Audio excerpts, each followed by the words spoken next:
Today we are going to learn about Trade. Trade is an important phenomenon that decides the economic growth of a country. Trade is an act or process of buying, selling, or exchanging of goods and services.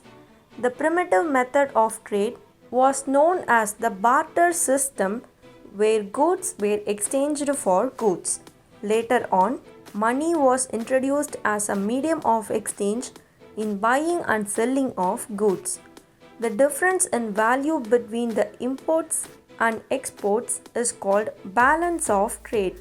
The situation in which the value of exports exceeds the value of imports is termed as favorable balance of trade, and the reverse position is termed as unfavorable balance of trade.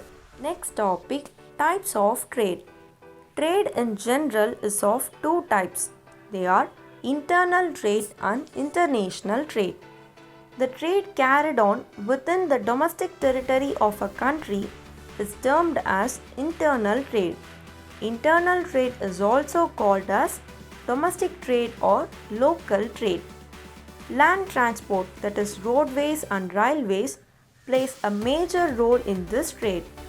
Local currency is used in internal trade. It helps to promote a balanced regional growth in the country. Second one, international trade. Trade carried on between two or more countries is called international trade. It is also called as external trade or foreign trade. Export and import are two components of international trade. Export means goods and services sold for foreign currency. Import means goods and services bought from overseas producers. Waterways and airways play a vital role in this type of trade. Foreign currency is involved in international trade. The trade between any two countries is called bilateral trade.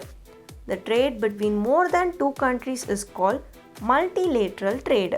Next topic, exports and imports. First one, exports. The major exports of India are tea, marine products, ores and minerals, leather products, gems and jewels, sports goods, chemicals and related products, plastics and rubber articles, articles of stones, plaster, cement, asbestos, mica, glassware, paper and related products, base metals, optical, medical and surgical instruments, electronic items, machinery, office equipments, textiles and allied products. Second category, imports. The major imports are petroleum products, pearls, precious stones and semi-precious stones, gold and telecom instruments.